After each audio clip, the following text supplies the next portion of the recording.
In the late 1800s, deep in the Arizona Territory, a young frontier woman named Evelyn Hart finds herself lost near Apache land after her wagon breaks down during a dust storm. Independent, educated, and unafraid to speak her mind, she's a rarity in a world that still expects women to stay quiet and marry young.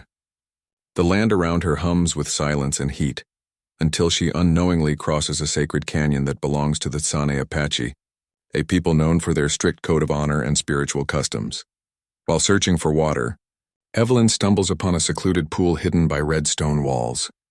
Steam rises from its surface. She has no idea she's found a sacred spring, reserved only for Apache warriors before battle. As she approaches the water, she sees something through the veil of steam. A man riding his horse bare and unguarded, his skin glinting with sun and river light. She freezes, not from fear, but awe. That man is Caden Sane, a young Apache war chief, fierce and noble. For him, nudity in the sacred spring is not shame but purity, a return to the earth before battle. When he notices the woman's eyes fixed upon him, shock flashes across his face. But shock quickly turns to something else, curiosity then fury. Because in his tribe's law, for an outsider to see him in such sacred nakedness is an act of dishonor, one that binds her to him. Inciting conflict, Evelyn runs, terrified, confused, her heart pounding as hooves thunder behind her. Caden rides after her, cutting her off before she reaches her wagon. His presence is overwhelming. Tall, powerful, his long black hair wet and loose, eyes dark as storm clouds. He doesn't hurt her. Instead, he dismounts slowly and speaks in a low, rough voice. "You saw me when no eyes should. Now by the law of my people." "You are mine." Evelyn protests, trembling, furious, insisting she meant no harm. But Caden doesn't seem to hear her excuses. His tone isn't cruel but final. He places a mark of paint across her wrist, a sign to his tribe that she's under his protection. And bound by ancient law, when she demands he let her go, he only replies, "If I do, the spirits will curse us both." And so begins her forced journey to the Apache village, a captive not in chains, but by an ancient bond she doesn't understand. The village and cultural conflict. Evelyn arrives in Caden's world, a valley of smoke, song, and wild beauty. The tribe watches her in silence, the white woman who carries the mark of the war chief. Some call her cursed, others call her brave, but Caden says nothing. He simply watches her with unreadable eyes. As days pass, Evelyn begins to see the truth of their world.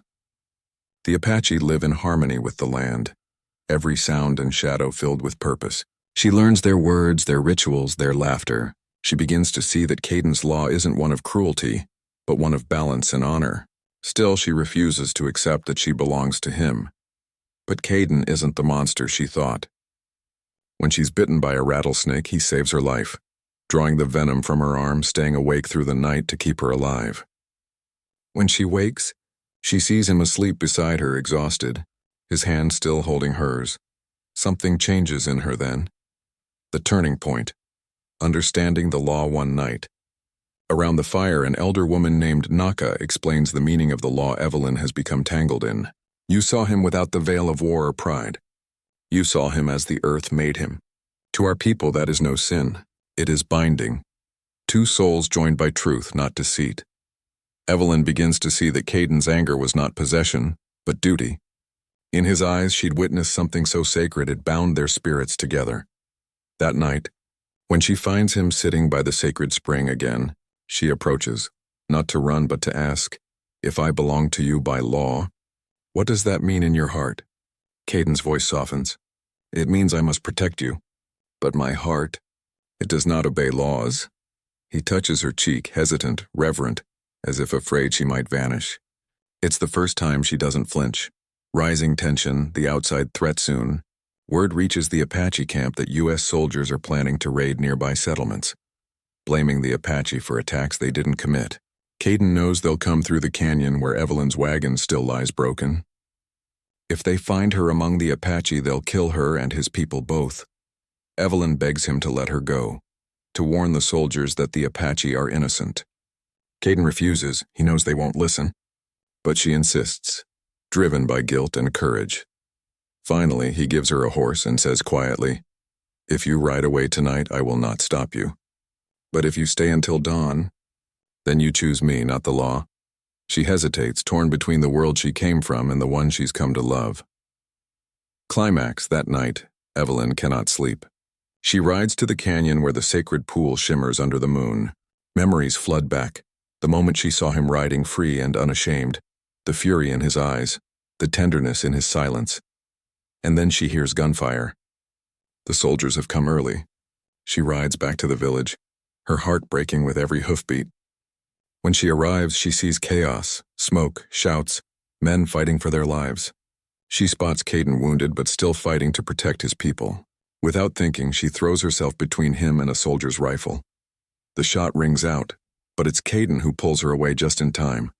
Taking the bullet meant for her, she cradles him, blood on her hands, whispering his name. "You can't leave me. You said we're bound." "We are," he breathes. "In this life and the next." Resolution.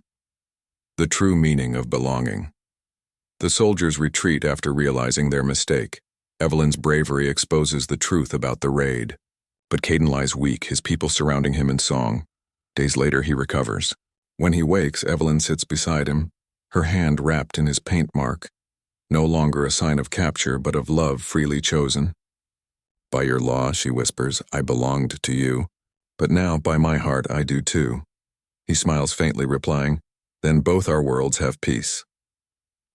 In the rugged mountains of New Mexico, 1874, Clara Whitmore, a 21-year-old schoolteacher from the East, travels west to take a teaching post at a small frontier outpost. The land is wild, unforgiving, and haunted by tension between settlers and Apache tribes. Clara is a woman of intellect and compassion, but she carries her own secret shame. She's running from an arranged marriage she didn't want. When her stagecoach is attacked by bandits on the edge of Apache territory, she escapes into the desert, lost, alone, and desperate. Her only chance for survival leads her straight into the heart of a storm, and into the eyes of a man who will change everything she believes about right, wrong, and love. The sacred mist. Beginning, the accident. Clara finds herself wandering through a maze of sandstone cliffs as thunder rolls across the mesa. Drenched, trembling, she discovers a narrow canyon glowing with pale mist, a sacred spring hidden between the rocks. The place feels ancient, alive. She hears the sound of water and relief floods her.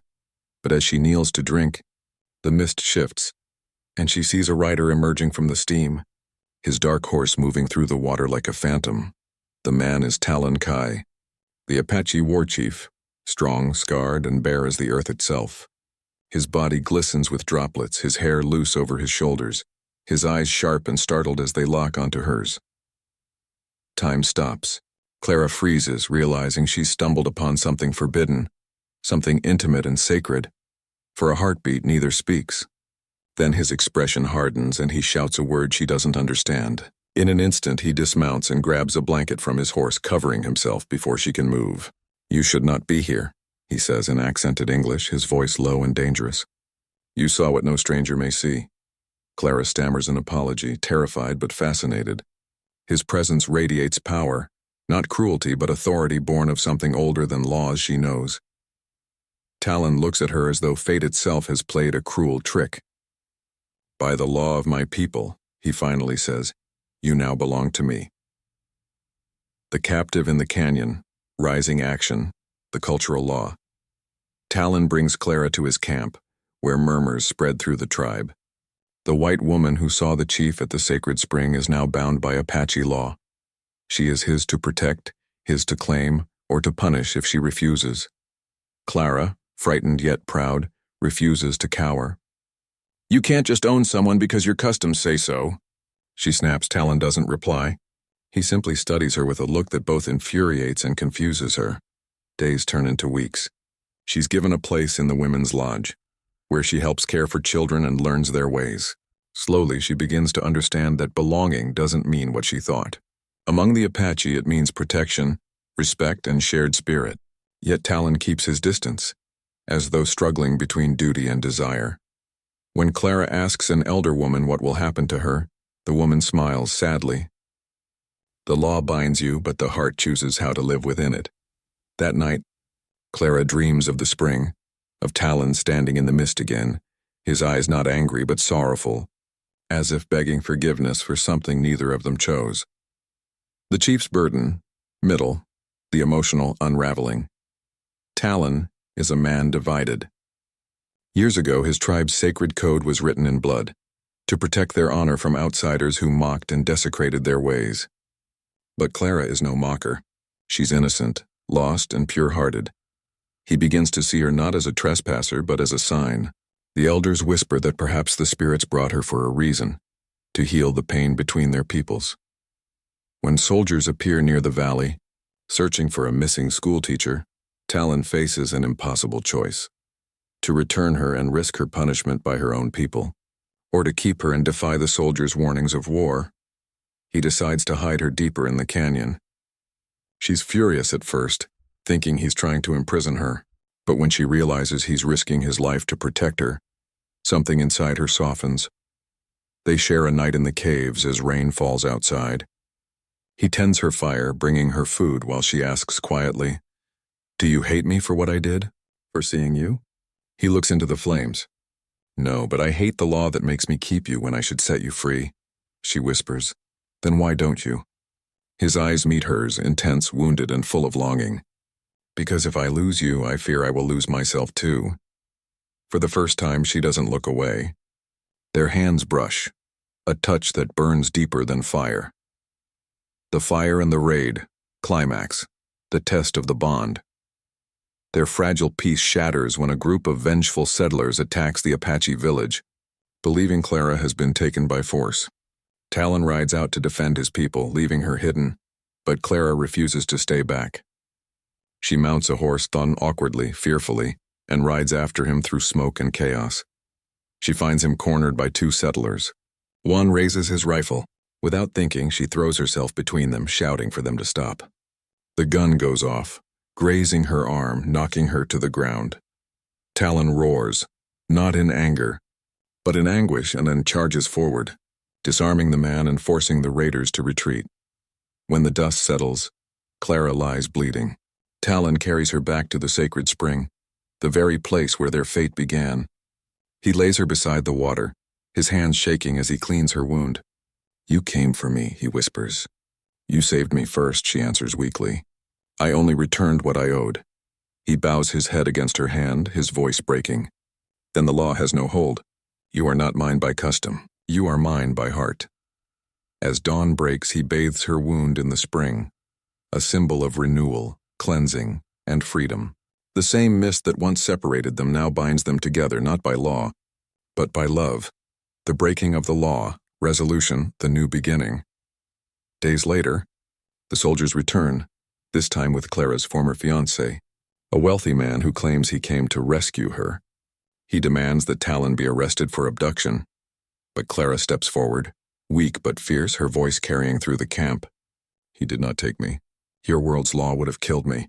His people's law saved me." The soldiers hesitate, seeing the truth in her eyes. She turns to Talon. "If I leave, I'll spend the rest of my life wondering what would have happened if I'd stayed." Talon says quietly, "If you stay, you will never belong to your old world again." She smiles faintly. "Maybe that's the point." In a gesture that defies both their worlds, she takes a piece of red ochre from his pouch and draws his tribal mark on her own wrist, the same mark that once symbolized her capture.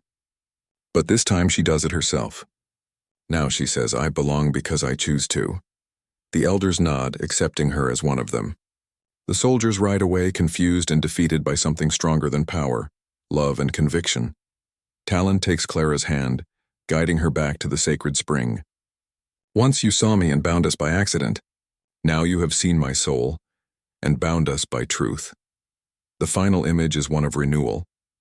Clara and Talon ride together through the red valley, wind in their hair, the mist of the sacred spring glowing behind them. Two worlds once divided, now united in the silence of dawn.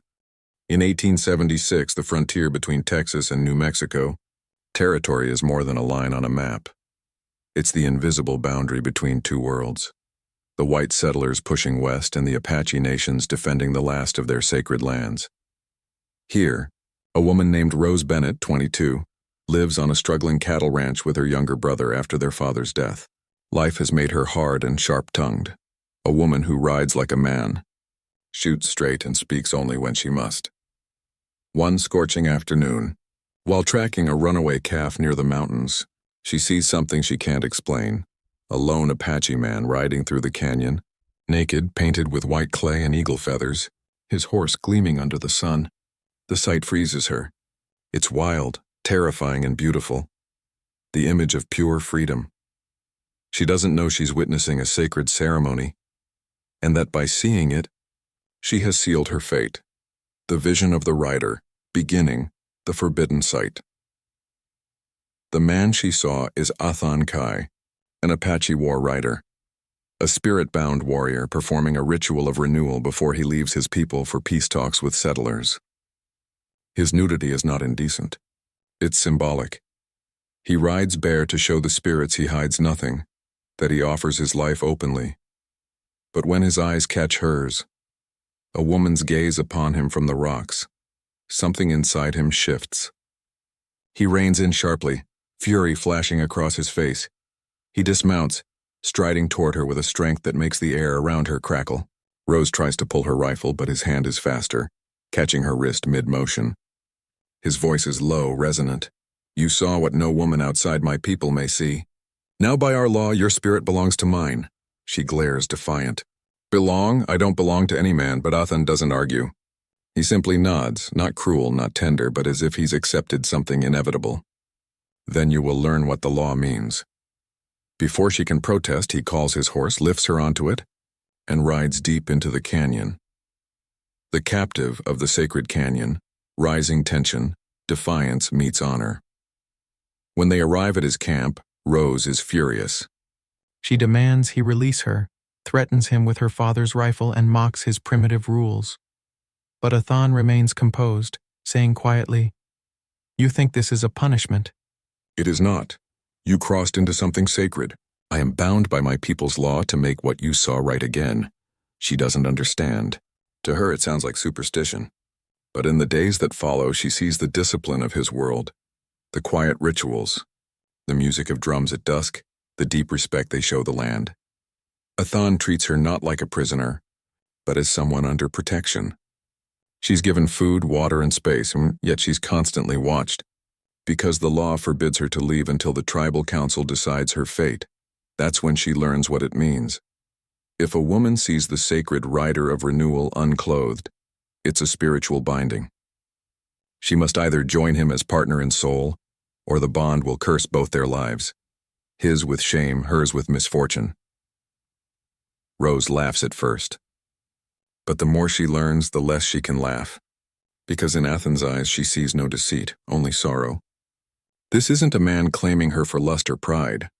It's a man chained to an ancient truth he cannot escape. The heart of the law, middle, attraction, and challenge. Days turn to nights in the canyon. Rose begins to see that Athan is not her enemy. He's a man caught between two worlds, trying to make peace with white settlers while protecting the traditions that define his people. She starts to admire him. The calm precision with which he handles his horse, the quiet strength in his silence, the way he never touches her without purpose. One night, around a small fire, she challenges him. "You say your law binds me to you. What if I refuse?" Athan looks into the flames. "Then the bond will turn to shadow. You will never find peace, and neither will I." Rose scoffs. But something about his tone and the quiet conviction, the sadness behind it, stays with her. Later that night, as he tends his horse, she finds herself watching him. His movements smooth and precise, his bare arms glistening in the firelight. She remembers the image of him riding through the canyon, wild, free, untamed. It wasn't shame she felt when she saw him. It was awe, and now, that awe begins to stir something dangerous, desire. She wonders if what binds them is not law, but something older, deeper, something she's been missing all her life. The storm of judgment, climax, the breaking point. When Athan brings her before the tribal council, the elders debate her fate. Some demand that she be released to the white settlements to avoid conflict. Others say the law must be upheld, that she and Athan are now bound. Rose, refusing to be spoken of like property, steps forward. You call this law sacred, but it's a cage. Maybe the spirits don't want cages, the council gasps. No one dares speak to them like that. But Athan smiles faintly, proud of her courage. He tells the council, perhaps the law was never meant to chain us, but to teach us who we are. But before a decision can be made, gunfire erupts outside. Settlers, led by Rose's brother, have come, believing she's been taken captive. Chaos tears through the camp. Athan rushes to shield her as bullets fly. The two worlds collide in fire and fury. Rose sees one of the settlers aiming at Athan and throws herself in front of him, taking the hit to her shoulder. Athan catches her as she falls, cradling her in his arms. You broke my law, he whispers, voice trembling. You bled for me. Then maybe your law was never about who belonged to who, she gasps, but about who would fight for who. He carries her to the sacred canyon, where rain begins to fall, thunder rolling like drums. There, under the same sky where it all began, he performs a cleansing ritual, washing the blood from her skin with the sacred spring's water. The rain falls harder, and as he holds her close, he murmurs in Apache, asking the spirits to release them both from the binding. The wind shifts. The storm softens, and Rose, weak but alive, whispers, if your law still binds us, then let it be by choice. He looks at her, and for the first time smiles, not the smile of a warrior, but of a man who's finally free. The new dawn, resolution, freedom chosen together. Weeks later, peace returns. The tribe and settlers agree to a truce after seeing how Rose's brother and Athan fought side by side to survive the storm's destruction. Rose chooses not to go back to town. She stays by the canyon, helping Athan's people teach the settlers to respect the land's boundaries. She becomes a bridge between worlds, proof that understanding can replace fear. In the final scene, Athan rides again through the sacred canyon, bare, painted in white clay, the ancient rite reborn. But this time he is not alone. Rose rides beside him, her skin marked with a line of red paint, the sign of one who has seen the sacred and lived. The tribe watches in awe, for never before has an outsider ridden in the ritual. The two of them gallop through the mist. Laughing, the thunder of hooves echoing like heartbeats, Athan turns to her and says softly, you saw me ride naked, and by law you belong to me. But now I ride for you, because I belong to no one but love. The wind carries his words through the canyon, and for the first time the spirits are silent, at peace. This version focuses on destiny and not captivity, and the idea that sometimes a single glance can entwine two souls across different worlds. Set in the Arizona desert, 1869. It follows Lila Monroe, a painter and explorer traveling west with a military expedition. She's bold, artistic, and defies the conventions of her time, determined to capture the raw, unpainted truth of the frontier. But her search for beauty leads her somewhere she was never meant to go, into the sacred heart of the Apache land, where one accidental glimpse will tie her fate to a man bound by ancient vows and haunted by prophecy. The artist's sin. Beginning, the forbidden glimpse. Lila travels with a U.S. topographical team, sketching mountain ridges and desert skies for scientific records. But she's more interested in what the men ignore, the shapes of the cliffs, the rhythm of shadows, the life hidden in the wild. One morning, separated from the group while sketching, she hears the echo of hooves. She follows the sound through the canyon and finds a secret basin glowing in golden light. There, through a veil of mist, a rider moves, naked, painted in ash and crimson, riding slowly in a circle as if communing with the land itself. The man is Tazanez, an Apache shaman warrior completing the rite of renewal, an ancient ritual meant to purify the body and spirit before leadership is bestowed. Lila, entranced, sketches without thinking, until his gaze lifts and finds her. The world stops. In that instant she feels seen, as if the desert itself has turned its eyes on her. His expression changes from serenity to fury, then to shock. He shouts something in Apache, rides toward her, and pulls her from her hiding place. His eyes blaze with both fear and awe. You saw me, he says, voice trembling, in the sacred eye. The law says you are now bound to me. Lila, terrified, clutches her sketchbook. I didn't mean to. I only wanted to draw. You drew what belongs to the spirits, he replies. And now, they have claimed you. The law of the spirit, rising conflict, captive of the vision. Taza takes her to his camp, not in anger, but in ritual duty. He explains that she's not his prisoner, but part of a spiritual binding. When one sees the sacred nakedness of the renewal, the spirits link their paths. To break it brings madness or death. She thinks it's superstition, yet she can't shake the strange connection she feels, an invisible thread pulling her toward him. Her dreams are filled with fire and the rhythm of hooves. She paints him again and again in her mind, the warrior in the mist, the eyes that pierced through time. Days pass. She witnesses how his people live in balance with the desert, how every color, every sound has meaning. Slowly her fear turns to fascination, not just with the Apache but with Taza himself. He's not cruel, not possessive, he's quiet, disciplined, and sorrowful. He tells her his father was the last great shaman killed by soldiers. Now the elders expect him to become chief, but he doubts his worth. The spirits chose you to see, he says one night. Maybe you are my sign. Lila laughs nervously. I'm no spirit. I'm just a woman with a sketchbook. Then why do you dream the same dreams I do? He asks softly. She can't answer. The shared dream, middle spiritual awakening, Lila and Taza begin to share dreams, visions of the sacred basin where they first met. In each dream, she sees herself beside him, painted in the same colors, riding under a sky of fire. The elder, Naomi, explains that the sacred eye is more than sight. It's soul recognition. To see someone in their purest spiritual form is to see their true essence. Few are ever chosen to witness it. Lila starts to believe it, not through logic but through feeling. The more time she spends near Taza, the more the world blurs into his. Her art changes. Her paintings shift from rigid landscapes to flowing, living colors that seem to breathe. One evening, as they sit by the fire, she paints him, but instead of his scars and sinew, she paints his spirit. Light, movement, flame. When he sees it, his eyes soften. Now you understand, he murmurs. You saw me, truly saw me. That is what binds us. Their hands meet. And for a moment, the bond becomes physical, electric. He doesn't kiss her, not yet, but the air between them trembles with everything unsaid.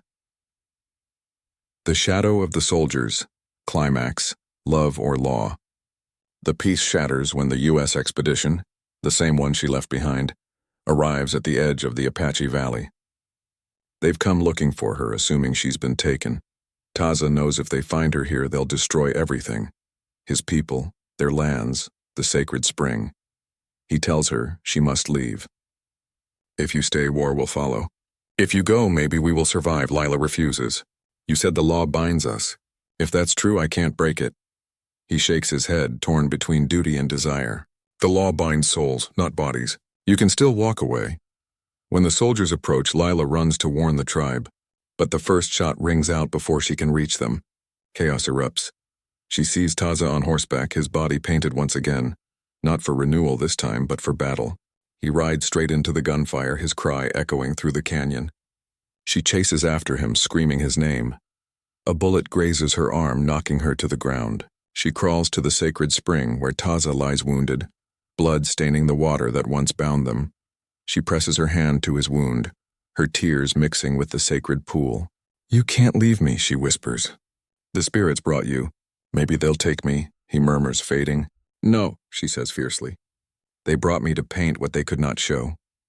The truth. She dips her fingers in his blood and paints his mark across her own chest. A defiance of both her world and his. Thunder rumbles. Lightning splits the sky. The soldiers retreat, frightened by what they call a curse. The storm clears, leaving silence and two souls breathing in rhythm. The eternal canvas, resolution, rebirth through art. Weeks later, the war ends. Lila returns east with her sketches and stories forever changed. Her paintings of the desert, wild, luminous, filled with fire and shadow, captivate the art world. But hidden among them is one painting no one else understands. A man on horseback, riding naked through mist, his body half light, half spirit. She calls it the sacred eye. Years pass. And whispers spread. Some say the painting glows faintly at night as if alive. Some say the woman who painted it never aged. The truth is this. Lila returns every year to the desert, to the spring that still shimmers in the red rock.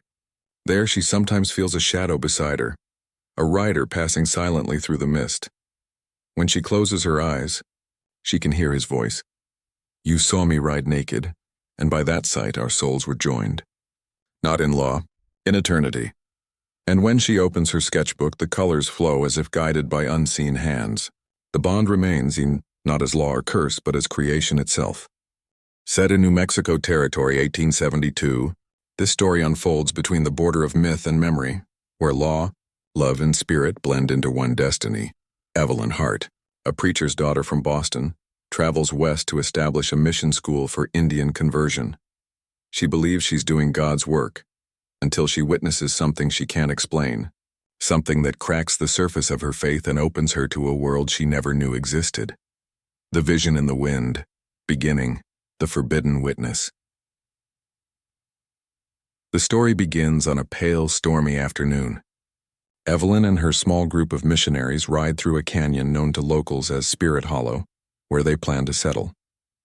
Her father warns her never to wander, as the land belongs to the wind gods of the Apache. But Evelyn is curious, restless, too alive for the role of a dutiful missionary's daughter. When her group camps near a stream, she follows a trail of feathers and symbols carved into the rock.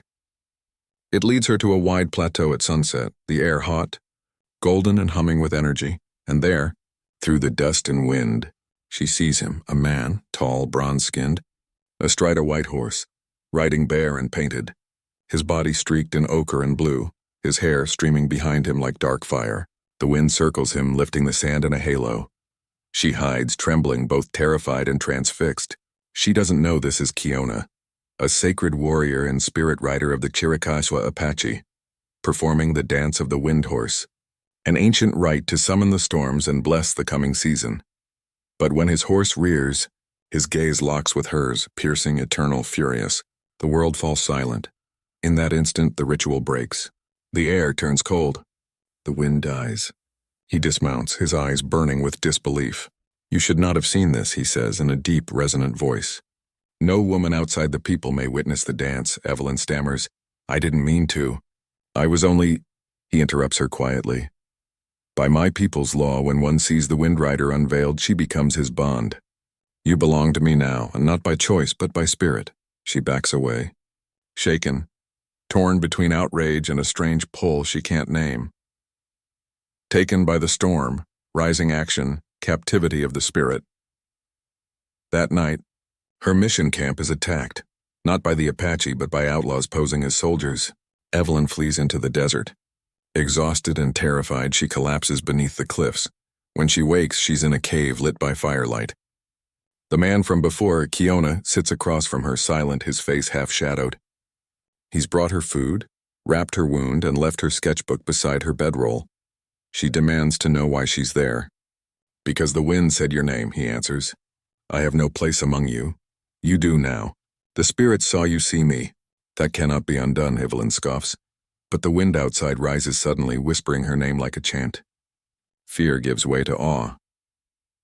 Over the next days, she learns about his people, the ones she was raised to civilize.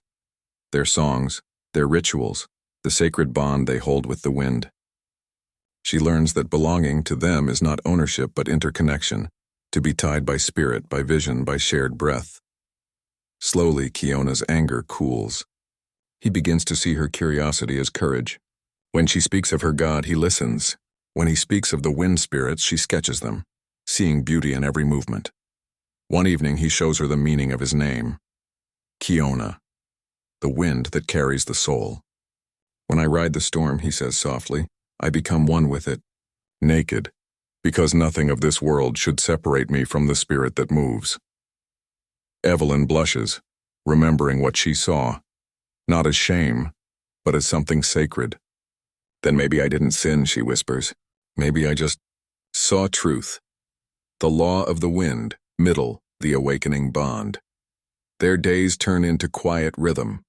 She sketches the land. He teaches her its songs. She learns to feel the wind's language, and when it mourns, when it warns, when it carries prayer, their bond deepens, not of words, but presence. Sometimes she wakes to find him outside, painted in blue, whispering to the dawn.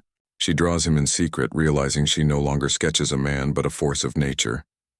One night, a storm brews over the horizon.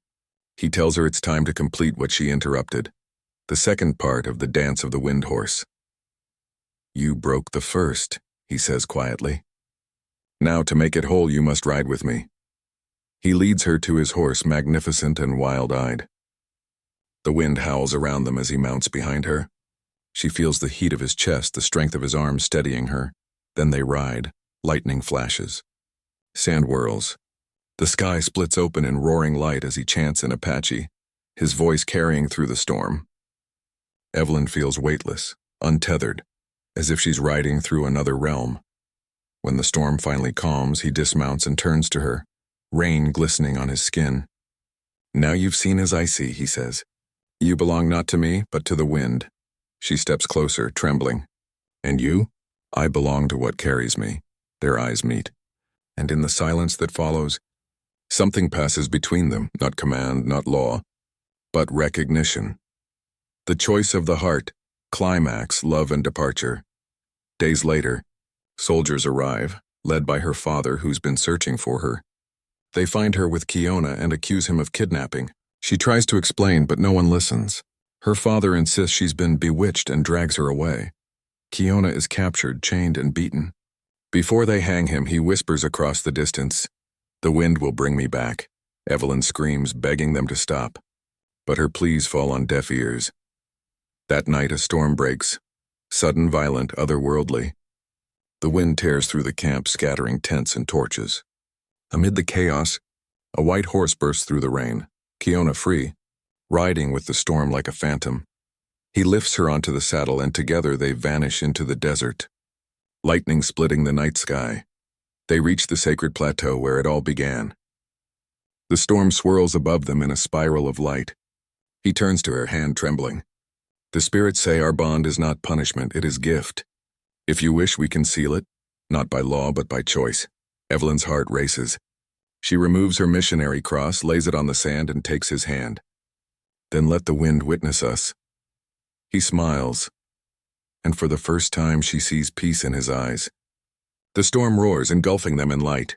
When it clears, they are gone. The legend of the Wind Bride, resolution, eternal bond. Years later, travelers in the New Mexico desert speak of a vision seen in the storms. A white horse running across the sky, carrying two figures who vanish in the lightning. The locals call it the Bride of the Wind Horse. Some say it's a legend. Others swear they've heard laughter in the thunder. Evelyn's sketchbook is found decades later in an abandoned chapel. The last page holds a watercolor of two riders wrapped in a single swirl of wind, and beneath it, in her hand, the words, "You saw me ride naked. Now, by my people's law, I belong to him." But in truth, he belonged to the wind, and I to him. The world remembers her as the woman who crossed between two faiths, one of heaven, one of earth, and found divinity in both. The Apache remember her as she who rode the wind, and when storms rise, the people still raise their hands to the clouds and whisper her name.